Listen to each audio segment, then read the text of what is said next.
Akala ko po magpapa-transplant na ako ngayon.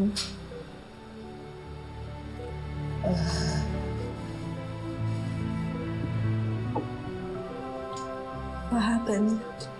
May konting delay lang. May naayos na yung doktor. Because of Ashley? Nag-back out po ba siya?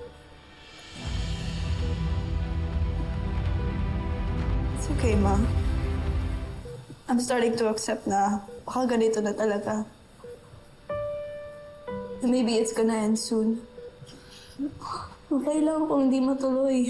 Oo. Just mo naman sabihin yan. Accepted ko na po, Ma.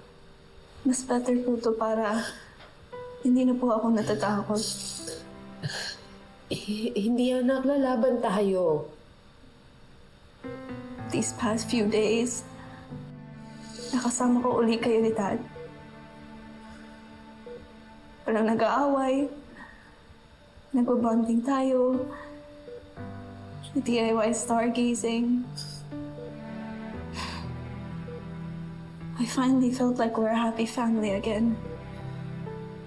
After so long. I really appreciate it. Thank you for trying. Anak, hindi pa dito natatapos ang laban mo, ha? Marami pa tayong plano. Pagod na rin ako mag-hope pa.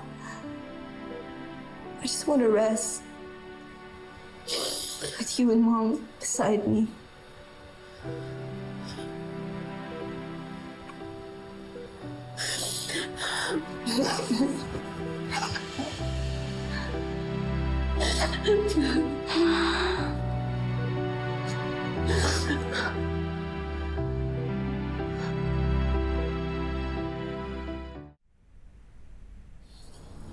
We've run out of groceries. Dadaan lang ako sa supermarket.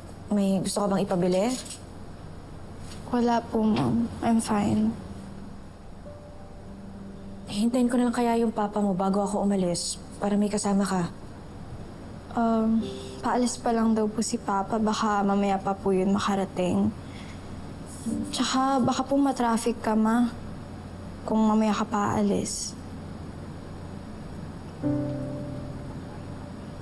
Don't worry about me, Ma. Nahirapan din naman akong kumilos with this foot. I'll just take a nap. Sige. Hintayin mo na lang ang papa mo dito. Ingat ka po.